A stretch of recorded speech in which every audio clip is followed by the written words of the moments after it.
Welcome to Salón de Idiomas. That was quite synchronized. No, I think we can keep on with it. Come on, that's gonna be like a nice blooper. Yeah, that could be kind of like our thing. We can do it like that. Okay, so for whoever is listening to this on Spotify or another platform, we're just waving our hands in a perfect timing, and this was not on purpose.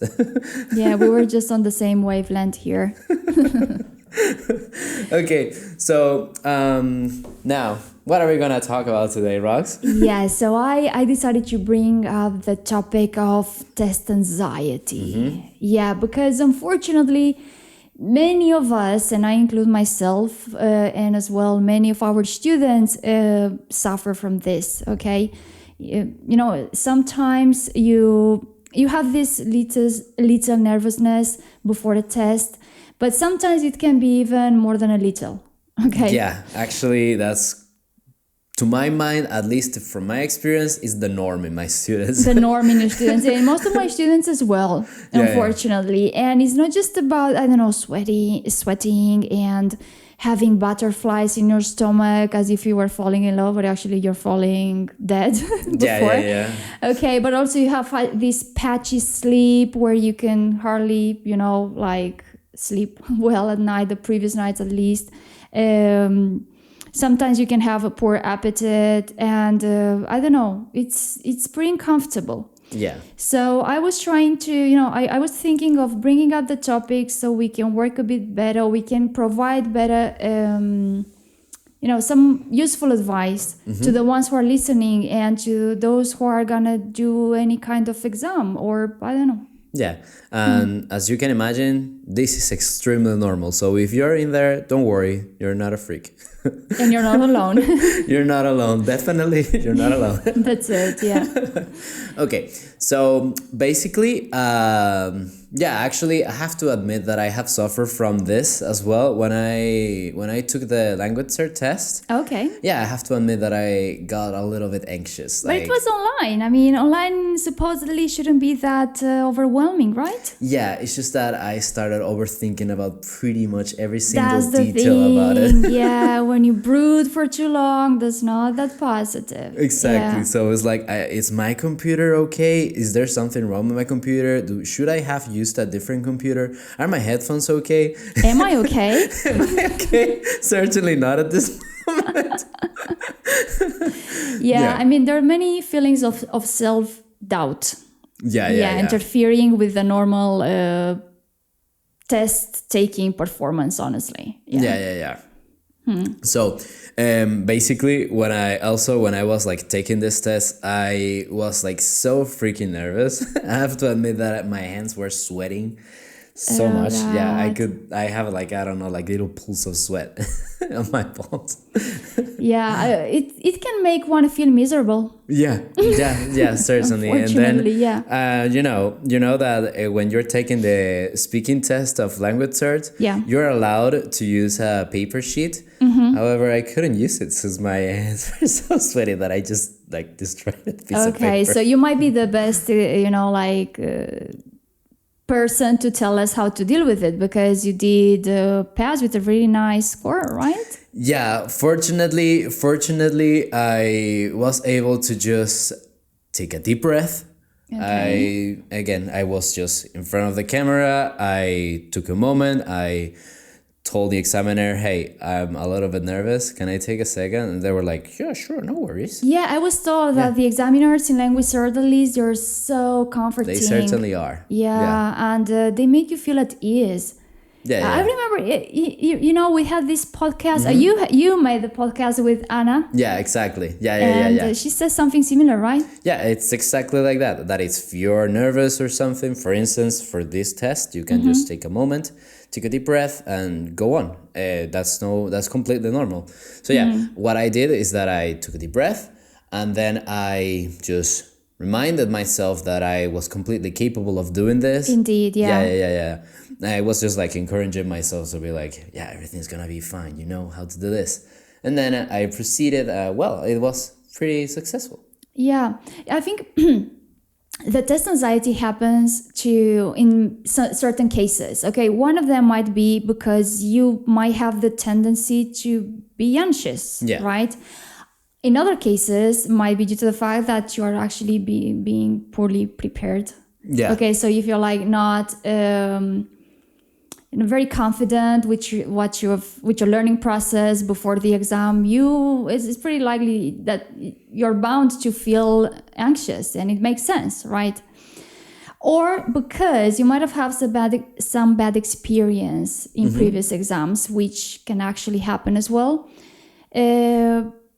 Honestly, if you do an exam online, perhaps you might feel a bit more at ease than if you were to doing it with someone like in flesh and bone, just in front of you, asking you questions. But by and large, there are like many factors. Or you might be just a perfectionist, and anything less that top mark for you might be a failure. So if you realize that you make a mistake, you might be, constantly like battering yourself up. You're like, why have I done that? Okay. So I don't know, there are like many situations that make us feel a bit unwell before it. So being aware of like where you are in those situations. Is it because you're prone to anxiety, like in general in life? Or is it because you're actually being poorly prepared? Because in those cases, you know what to do, right? Yeah, exactly. You just have to go to Salón de Idiomas and prepare. Yeah, just come here if you want. We are psychologists as well. Yeah, sure. Okay, but now moving on to how to actually cut down on anxiety. I don't know. So in your case, you just told us that you took a deep breath. Is there anything you will recommend to reduce anxiety? Well, basically, what I highly recommend is to kind of let's like just review all the things that you are capable of. For instance, in this test, I was like, well, actually, I totally have the understanding. I can totally understand what the examiner is saying. Likewise, I believe that my pronunciation is okay, so there's nothing wrong. My voice is not like shattering. I'm not shaking or anything like that. Besides, I totally understand the concept of this test. Likewise, I understand the structure. I know what I'm supposed to do in each part. So yeah, I am capable of doing this. That was my mentality the moment I was just like trying to get back to it and just be able to just keep going. Perfect. Yeah, that's a really nice strategy. Of course, you might need a bit of time to, go through the whole process of consciousness that you can actually do it. It's just a matter of calming those nerves. Yeah. Now, there is another thing which will be a bit the proper one is to, to early start on your revision, to like some weeks before the exam. You might have to start rehearsing more as if you're actually doing it the same way like face the same situation you're gonna face the day of the exam. But this is actually what we already do here, so with the speakings at least we use the timer. We tend to play the role of the examiner, so eventually the students get used to it. But if you are preparing by yourself or whatever, make sure that some weeks before the exam, at least 6 weeks before the exam, you actually start working on it, right? So you get the hangs of it. Okay. Yeah, just rehearse a little, like the entire process from scratch. Like, hey, you know that the examiner is gonna ask for your ID. You show your ID, even if you're not showing it to anyone or something like that. Yeah, make sure that you follow each step so you become familiar to it. Indeed. Yeah, and another thing, besides the relaxation techniques that you work on throughout those weeks before the exam, is as well to identify the core material you actually need, and that's going to be helpful when you sit the exam. Okay, because there are certain, and this is what we've been actually repeating over and over in our podcasts and tutorials, is that the more used you are to certain formulas, the more likely you are that you won't have to think for too long in the exam, right? So it's like half of the exam is already done from class, at least with us, okay? So if you identify the core material that's gonna be helpful for you speaking in your writing, The rest is just history. Yeah. The rest is just... Bad joke, I know. It's just I couldn't keep on with the argument. I was thinking, like, what else can I tell? Because another thing, I realized that with this podcast, sometimes I am indeed on the spot, right? Because I am supposed to know many things, and I should be knowing them. I do know most of them, but come on, you are on the spot here. We're being recorded, even though it's in the coziness of our classroom. Exactly. And it's just Ziad here, our technician helping us. In the end, you are nervous, right? Yeah. So these nerves can play like a bad... Exactly. And it could be translated to, even if you're all comfy at home, you're still getting nervous since you're being, exactly, as you said, on the spot.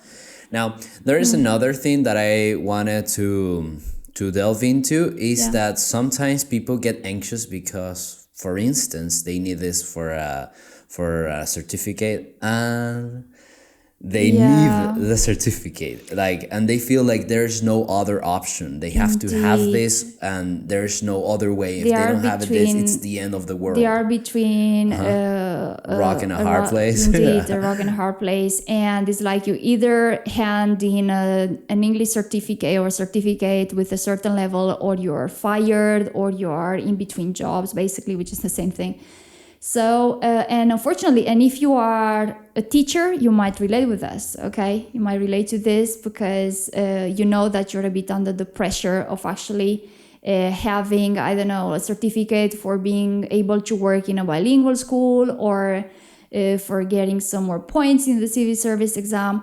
So we can totally get that, okay? Because most of our students are in the same situation. Yeah, exactly. But okay, you are, you have a certain deadline, but there's still some ways of facing that, of coping with the situation. It depends on the certificate you're looking for. So, for instance, if it's, let's say, language cert that we have used as an example, well, on the one hand, you could have the take two option, or you can just take it again. Like, for instance, for this test, you can take it as many times as you want without any kind of restrictions. There are other tests which have these kind of restrictions. However, they might not be really complicated, or they might not be in the first place. Indeed. So that's something that you should just bear in mind. For sure.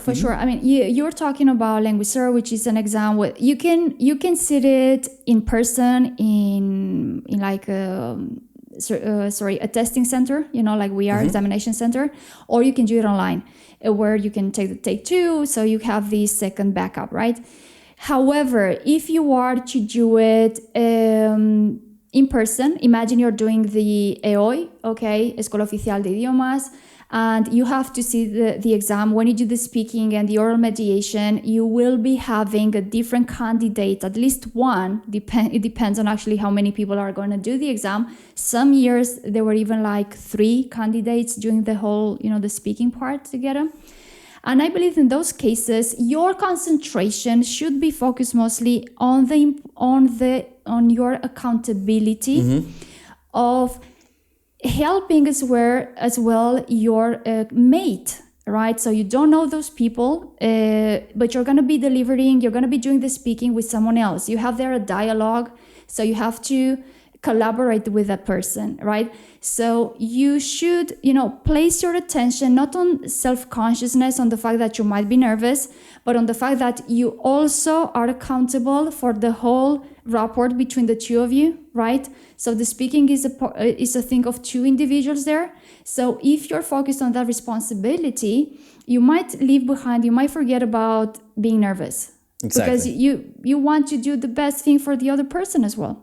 Exactly. Perhaps that's another mentality that I should keep in mind. Like, if you, for instance, in this the collaborative tests, if you want to call it that way, just thinking about, well, my performance can affect these other person, so perhaps I want to be nice with this person. Because I think in psychological terms, when you're being too self-conscious and you tend to be an introvert and overly shy, one of the things that, and I'm not an expert on the matter, but one of the things that psychologists tell is like, place your attention on the others. Don't place it on yourself, because we tend to be overly critical with ourselves.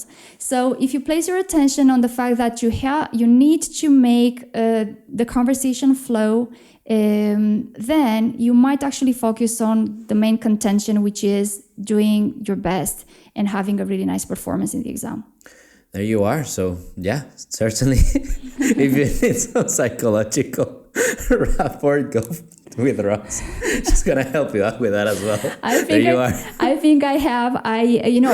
What I usually do is, like, after class or after I leave Salón de Idiomas, when I'm home, I just consume a lot of videos on YouTube about psychology and about the way human mind works.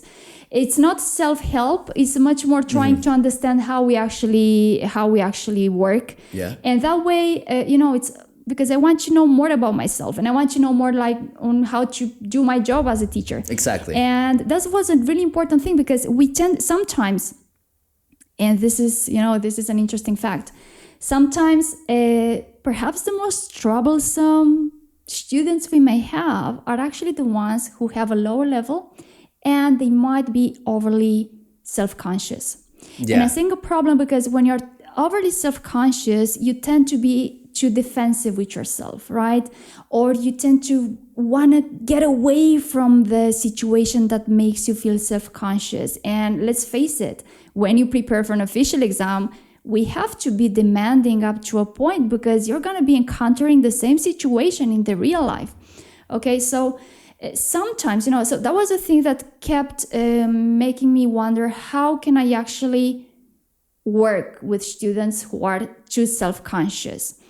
And for those of you who don't actually understand the term self-conscious, you like to be overly shy and to keep overly auto-criticizing yourself or self-criticizing.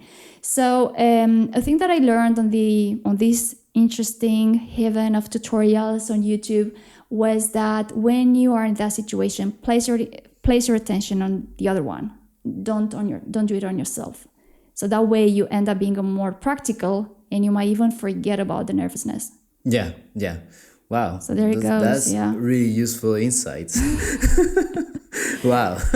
Yeah. Well, for sure, it's pretty useful. Yeah. So definitely, not only should you practice your English, you also perhaps you can look at some psychological tips that can come in handy later for, again, like dealing with stress. And this is not only be applied in your language journey, it could also be applied in everything in life. Yeah, in your generally on a daily basis. And of course, then other factors are important, like eating and sleeping well, because your brain needs energy and rest, and, being sure about what you've learned, that's an important thing. So if you're hardworking and you do your homework and when you go to class and you are, constant, there might be no need for you to get too nervous, because in the end you are pretty sure on what you've gathered so far in terms of knowledge.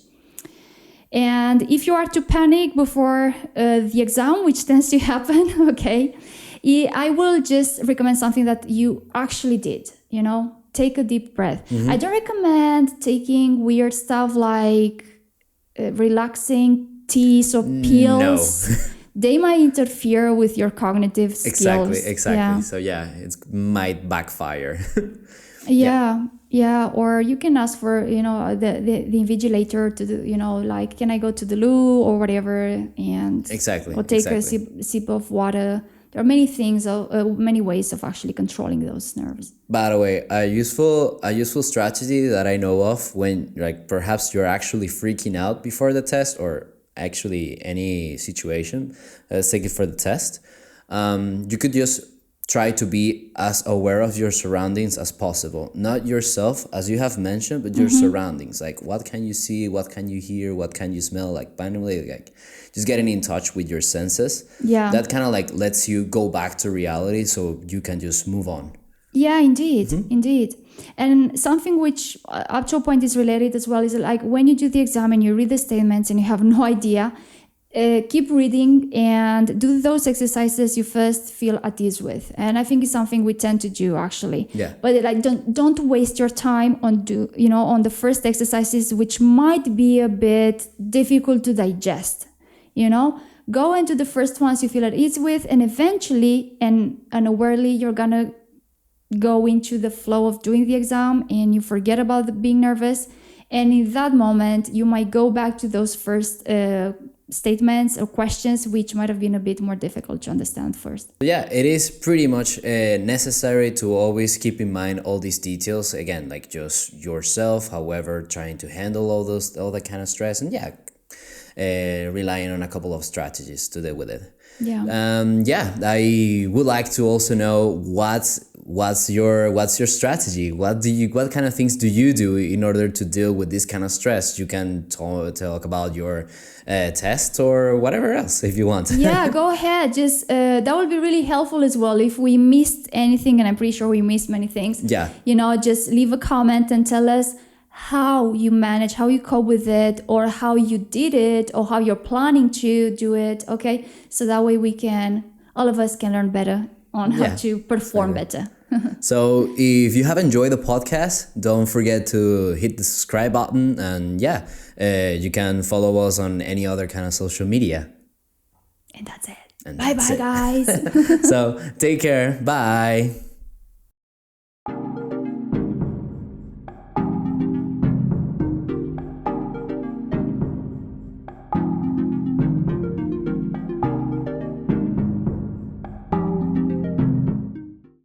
Ya estoy aquí de regreso y bueno, aquí tal vez empecemos una nueva tendencia al iniciar cada episodio con este gesto. ¿Qué opinan?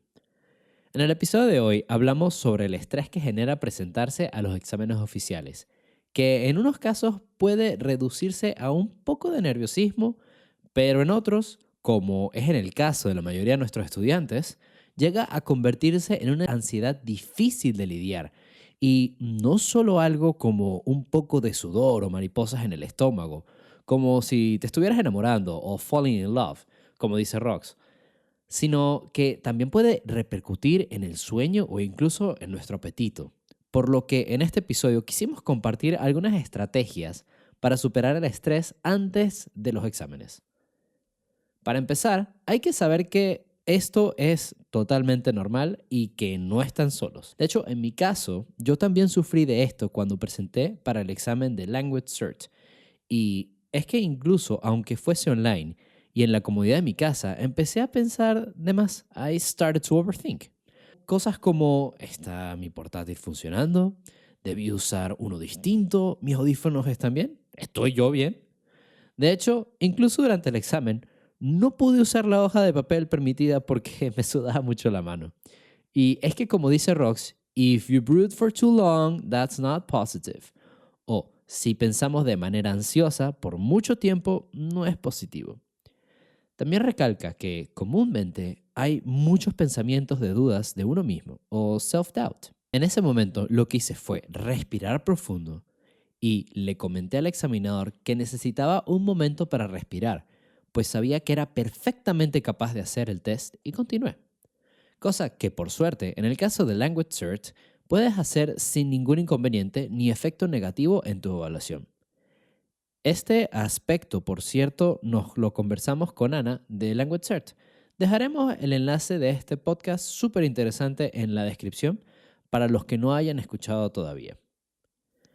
Rox dice que estos casos de estrés pueden ocurrir si en general eres una persona ansiosa, o en otros casos, si no estás completamente preparado y no te sientes confiado con lo que has aprendido para afrontar la prueba. También puede ocurrir que malas experiencias previas nos produzcan estas emociones. Ya saben, pensar en que podamos fallar de nuevo puede luego jugar en nuestra contra. Por ello, tal vez la modalidad online desde casa nos ayuda a sentirnos más cómodos, en lugar de tener a una persona in flesh and bone, en carne y hueso. Aunque si hacen el examen presencial, como en Salón de Idiomas, también procuraremos que no se sientan nerviosos. Ciertamente, hay muchos factores a tomar en cuenta. Tal vez seas una persona perfeccionista y cualquier pequeño error podría hacerte pensar que no estás logrando lo que se espera. Por ende, hay que identificar qué expectativas son esas y qué nos produce esta ansiedad. Ahora, otra manera para lidiar con toda esta zozobra es hacer un repaso de todas sus capacidades. Recordar de lo que eres capaz y cómo, si es el caso, en realidad tu desempeño será reflejo de tu nivel. Claro, eso necesita un poquito de tiempo. Otro tip muy bueno que Rox comparte es que un tiempo antes de la prueba ensayes para que te familiarices con el formato, que por cierto es nuestra manera de practicar aquí en el Salón de Idiomas. Así, cuando llegue el día, sentirás que es solo un día más de práctica, o por lo menos no sentirás que estás en una situación completamente desconocida. Por otro lado, es necesario conocer los recursos principales de cada examen. Es decir, conocer, por ejemplo, fórmulas para redactar partes del writing o expresiones útiles para el speaking. Con ello, ya una buena parte del examen está hecha. Algo curioso que nos comenta Rox es que, por ejemplo, ella se siente un poco on the spot o bajo presión al hacer estos podcasts, ya que se espera que conozca a profundidad todo lo que se va a hablar. Esas expectativas te pueden poner on the spot, algo con lo que seguro se pueden sentir identificados todos los que hagan un examen, ya que, bueno, se espera que tengas los conocimientos para el nivel al que se presentan. Otro punto a tomar en cuenta es la tensión que nos puede provocar la necesidad de conseguir el certificado, pues probablemente lo necesitemos para el trabajo o los estudios. Y si no lo conseguimos puede hacer que nos sintamos que es el fin del mundo, o que estamos between a rock and a hard place, o entre la espada y la pared. Seguramente los profes que nos escuchan se sentirán identificados con esto, ya que el certificado en inglés es fundamental para conseguir la habilitación lingüística. Para esto, lo que recomendamos es conocer sus opciones, como qué exámenes son válidos o qué otras posibilidades ofrece la institución con la que se quieran certificar. Por ejemplo, Language Search cuenta con el Take Two para poder hacer el examen 2 veces si no apruebas a la primera por un precio bastante razonable. Y es una prueba que te permite volver a hacer el examen al poco tiempo, sin tener que esperar meses para una segunda convocatoria.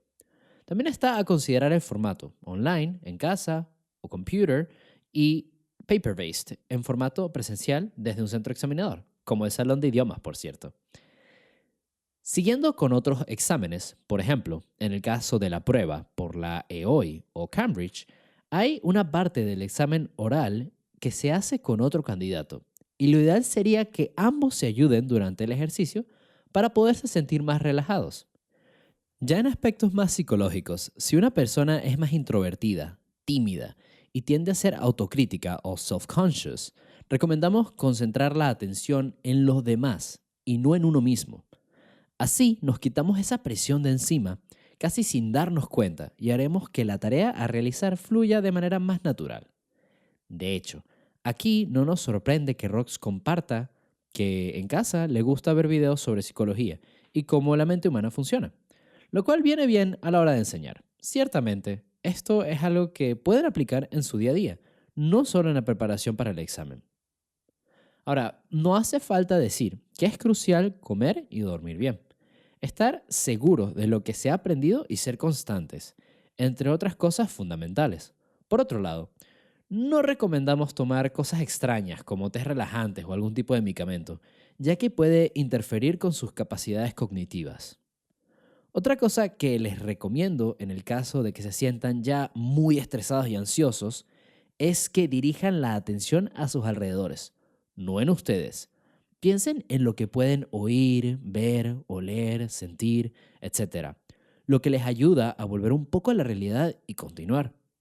También recuerden las técnicas de toda la vida, como enfocarse en las partes que se sienten más cómodos al principio. Eso sería todo por hoy. Cuéntenos cuál es su estrategia y cómo lidian con el estrés para el examen. Y recuerden también que si les ha gustado el video, que pueden suscribirse al canal. Y también que el Salón de Idiomas ahora es centro examinador, así que si se están preparando, también pueden prepararse con nosotros y hacer el examen con nosotros. Y sin más, pues espero verlos en una próxima y espero que estén muy bien. Take care. Bye.